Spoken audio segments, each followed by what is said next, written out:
किया है कि नेताओं ने जो लूट कर काला धन विदेशों में जमा किया है, इसको वापस लाकर इससे विकास करना है देश का। और ये लूट का धन 258 लाख करोड़ है, कोई मामूली रकम नहीं है। इसको वापस लाके विकास करना है। आप बोलेंगे ये कैसे आएगा? इसको वापस लाने के 4 रास्ते हैं। पहला रास्ता है कि जिन विदेशी बैंकों में ये धन जमा है, उन बैंकों में ये धन निजी संपत्ति के रूप में जमा है। व्यक्तिगत संपत्ति, किसी नेता की, किसी अधिकारी की व्यक्तिगत संपत्ति, निजी संपत्ति।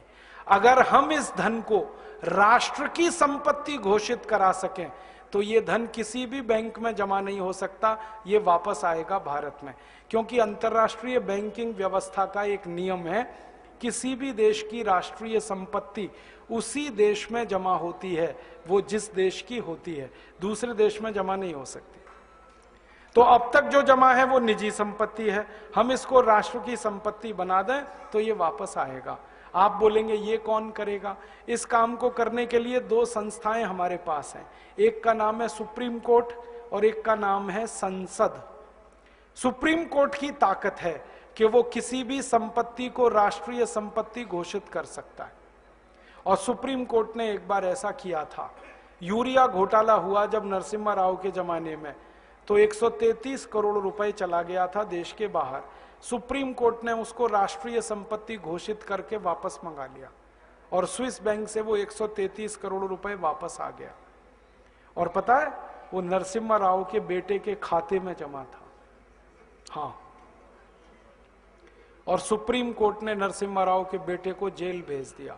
प्रधानमंत्री के बेटे को जेल भेजा था, वो मैं भूला नहीं कभी भी। सुप्रीम कोर्ट में इतनी ताकत है। तो हमने सुप्रीम कोर्ट में एक मुकदमा लगाया है अभी 6 महीने पहले, ये जो भारत स्वाभिमान नाम की संस्था है ना, इसकी तरफ से। और मुकदमा हमारा एक ही है कि अगर यूरिया घोटाले का पैसा सुप्रीम कोर्ट ने राष्ट्र की संपत्ति घोषित किया था, तो चारा घोटाले का भी राष्ट्र की संपत्ति है, बोफोर्स घोटाले का भी राष्ट्र की संपत्ति है, सभी घोटालों का पैसा राष्ट्र की संपत्ति है। और इस तर्क से अगर सुप्रीम कोर्ट सहमत हो जाए तो 258 लाख करोड़ को राष्ट्र की संपत्ति वो घोषित कर सकता है। और ये घोषणा होते ही हम इंटरनेशनल कोर्ट ऑफ जस्टिस में जा सकते हैं फैसले को लेकर, और आईसीजे ऑर्डर करे तो दुनिया के 70 देशों की बैंकों को पैसा वो वापस करना पड़ेगा भारत को।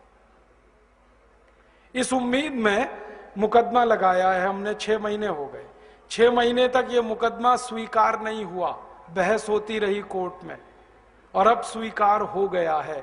कोर्ट ने तैयार मान लिया कि अब ये मुकदमा सुना जाएगा। 6 महीने लगे और कोर्ट ने अपने को कन्विंस करने के लिए सब तरफ से जानकारी मंगाई। हमने कहा, उतने पे विश्वास नहीं किया कोर्ट ने। एक अंतर्राष्ट्रीय संस्था को कॉल किया कोर्ट ने, उसका नाम है ट्रांसपेरेंसी इंटरनेशनल। उन्होंने आके सारे दस्तावेज कोर्ट में पेश किए कि भारत का कितना ब्लैक मनी। फिर और एक संस्था को कॉल किया कोर्ट ने, उनका नाम है टैक्स जस्टिस नेटवर्क। उनको बुलाया, उन्होंने दस्तावेज दिए। फिर भारत के तमाम बड़े अधिकारियों को बुलाया कोर्ट ने, एनफोर्समेंट डायरेक्टरेट के, पूछा कि आपको मालूम है विदेशी बैंकों में खाते हैं? उन्होंने कहा हाँ खाते हैं। फिर सीबीआई वालों को बुलाया। जब सब तरफ से कोर्ट कन्विंस हुआ तो कोर्ट ने मुकदमा स्वीकार कर लिया। अब कोर्ट ने नोटिस दिया है सरकार को, और सरकार को पूछा है कि ये 258 लाख करोड़ किस किस का है, जल्दी से कोर्ट को बताया जाए। अब सरकार की हालत थोड़ी खराब है, क्योंकि जिनका पैसा है वो ही सरकार चला रहे। तो सरकार ने कोर्ट में टालम टोल करना शुरू किया है। ये टालम टोल वो थोड़े दिन करने वाले हैं, ये हमें मालूम है, क्योंकि वो बताएंगे नहीं कभी भी। तो हम सुप्रीम कोर्ट को एक दिन एक बात कहेंगे कि टालम टोल 6 महीने, साल भर, 1.5 साल, 2 साल, 3 साल, कितनी?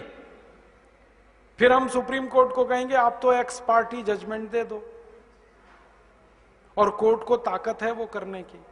और हम कोर्ट को कहेंगे ये नहीं बता रहे किसका पैसा है, आप तो ये कह दो जिसका भी पैसा है वो भारत की राष्ट्रीय संपत्ति है, बात खत्म हो गई।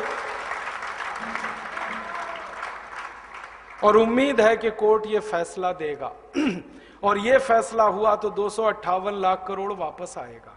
दूसरा रास्ता है अपने पास, वो ये कि हम संसद में अगले 4 सालों में एक प्रस्ताव पास कराना चाहते हैं, और वो प्रस्ताव ये है कि 15 अगस्त 1947 के बाद जितना भी धन भारत से बाहर गया वो भारत की राष्ट्रीय संपत्ति है। बस किसी का नाम नहीं लेना, किसी की बात नहीं कहना।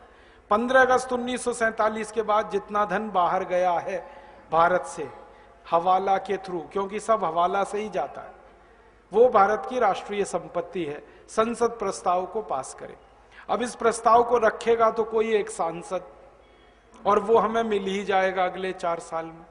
कोई तो माई का लाल मिलेगा, ऐसा तो नहीं है कि सब मर गए। और प्रस्ताव जब रखा जाएगा तब बहस होगी। बहस वाले दिन हम देखेंगे कि कौन कौन इस प्रस्ताव का विरोध कर रहा है। जो विरोध करेगा पक्की बात है खाते उसी के हैं, पैसा उसी का है, और सारा देश देखेगा बेईमान कौन कौन है संसद में। आप तो अपने सांसद पे नजर रखना बस, कि आपका सांसद क्या कह रहा है। हर एक इलाके में मैं घूम घूम के लोगों से एक ही बात कह रहा हूं कि जिस दिन ये प्रस्ताव आएगा टीवी पर बहस आएगी, क्योंकि अब डायरेक्ट टेलीकास्ट होने लगा है। आप अपने सांसद पे नजर रखना वो क्या कर रहा है, आपको पता चल जाएगा वो बेईमान है ईमानदार है। अब संसद में या तो प्रस्ताव गिरेगा या पास होगा। गिरेगा तो विरोध करने वाले सांसद ज्यादा चाहिए, तो सारा देश देखेगा बेईमान और हरामी कौन कौन है इस देश में। और या सांसद डर के मारे विरोध नहीं करेंगे तो झटके में प्रस्ताव पास हो जाएगा, और प्रस्ताव पास हुआ तो कानून बनेगा। अपने दोनों हाथ में लड्डू है, हमें कुछ खोना ही नहीं है, जो है पाना है। तो या तो बेईमानों को एक्सपोज करेंगे पूरे देश में, और घूम घूम कर कहेंगे कि ऐसे हरामी और बेईमानों को दोबारा चुनकर मत भेजो, जो विदेशी पैसे को वापस लाना ही नहीं चाहते, जो देश को अमीर होने ही नहीं देना चाहते, जो गरीबी मिटने ही नहीं देना चाहते इस देश की। तो या तो उनके खिलाफ लड़ाई शुरू होगी, जंग, और वो आखिरी जंग होगी। या तो वो रहेंगे या तो हम रहेंगे, बीच में कुछ नहीं होगा। और अगर प्रस्ताव पास हो गया तो कानून बन गया, तो पैसा आ जाएगा 258 लाख करोड़।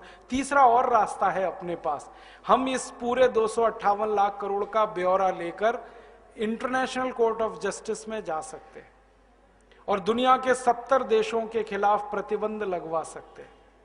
अमेरिका ने अभी ऐसा किया। आपको मालूम है अमेरिका में भी भ्रष्टाचार है, वहां के भी लूटखोर नेता हैं, उन्होंने भी स्विस बैंक में खाते खोल रखे थे। बराक ओबामा ने अभी एक झटके में वो सब ठीक किया है। उसने कानून बनवाया पहले अपने देश में, और वो कानून से पैसा ले आया। स्विस बैंक से 780 अरब डॉलर लाया निकाल के बराक ओबामा, और उसने अपनी इंडस्ट्री में लगा दिया वो पैसा। और अमेरिका के 19,780 खाते बंद कराए उसने। तो ये बराक ओबामा अगर कर सकता है तो भारत भी कर सकता है। बस अंतर इतना है कि अमेरिका को बराक ओबामा मिल गया है, भारत को एक बराक ओबामा की तलाश है। अगले 4-5 साल में मिलेगा, कोई ना कोई तो निकलेगा।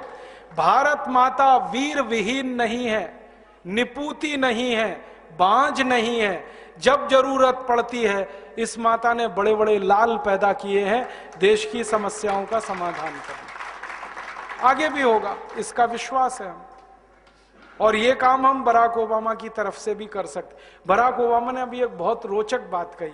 हमारे प्रधानमंत्री गए थे अमेरिका, अभी मालूम है मनमोहन सिंह अमेरिका गए।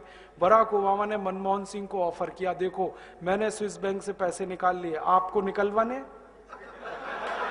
ऐसे ही बोला उसने, आपको निकलवाने, मैं मदद करता हूं आपकी। तो मनमोहन सिंह की ऊपर की सांस ऊपर, नीचे की नीचे, ना हां कहा ना कहा।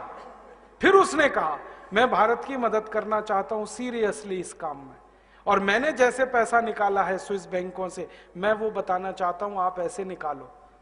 अब मनमोहन सिंह चुपचाप लौट आए, क्योंकि उनको बोलते ही नहीं बनता, क्योंकि सरकार चलाने वालों का पैसा है, बात ही नहीं करते वो। तो बराक ओबामा तैयार है, वो कहता है मैं मदद करूंगा भारत की। क्यों? वो कहता है भारत की मदद इसलिए करनी है, भारत महान देश है, ये वो बोलता है। और भारत की महानता जब वो गिनाता है ना, तो सबसे पहले कहता भारत बजरंगबली का देश है, हनुमान जी का देश। और वो हनुमान जी का भगत है बराक ओबामा। उसने मंदिर बनाया, मालूम है, आधा ईसाई आधा मुसलमान बराक ओबामा हनुमान जी की पूजा कर रहा। जब वो चुनाव लड़ रहा था तो उसने बजरंगबली का मंदिर बनाया, जयपुर से मूर्ति मंगाई थी, स्थापित कराई। और पहला राष्ट्रपति है अमेरिका में जिसने दिवाली मनाई अभी। हाँ, दिवाली को हनुमान जी की पूजा होती है ना, उसने की वहां, पंडित जी को बुलाया उसने। और वो कहता भारत महान देश है क्योंकि महात्मा गांधी का देश है। वो महात्मा गांधी को गुरु मानता है अपना। उसके घर में एक ही फोटो है, वो महात्मा गांधी की। वो कहता है इसलिए मैं भारत की मदद करना चाहता हूं। अब भारत सरकार ही तैयार नहीं है मदद लेने के लिए। तो ये अपने पास और एक रास्ता है। तो अपने पास 4 रास्ते हैं। एक चौथा रास्ता है कि हम खुद चाहें तो स्विट्जरलैंड से दादागिरी करके ये पैसा ला सकते हैं। स्विट्जरलैंड के पास ना आर्मी है, ना एयरफोर्स है, ना नेवल फोर्स है, छोटा सा देश है। हाँ, जनसंख्या भी इतनी कम है जितनी तो हमारे एक जिले में है, उतनी तो स्विट्जरलैंड पूरे देश में नहीं। मैं तो मजाक में कभी कभी ये कहता हूं कि सारे भारतवासी, माफ करना ये कहने के लिए, इकट्ठे होके पेशाब कर देंगे तो स्विट्जरलैंड बह जाएगा। इतना पिद्दी सा देश है। 2 घंटे कार चलाओ तो स्विट्जरलैंड की सीमा खत्म हो जाती है, दूसरे देश में कार घुस जाती है। पुलिस उनके पास है नहीं, आर्मी है नहीं, थोड़ी दादागिरी करो वो तो दे देंगे। अमेरिका ने अभी कहा था उनको कि इराक का ध्यान है, अफगानिस्तान का ध्यान है, वो आपका भी हाल हो सकता है। तुरंत उन्होंने पैसे निकाल के दे दिए, 1 मिनट नहीं लगा। तो अपने पास 4 रास्ते हैं। पहले तीनों रास्तों का उपयोग करेंगे। कानून से वो पैसा लाएंगे, क्योंकि गलत कानून के कारण वो पैसा गया है, तो कानून सही करके उसको वापस लाएंगे। और भविष्य में ये पैसा बाहर ना जाए, इसकी पक्की व्यवस्था करेंगे। पहला कानून बना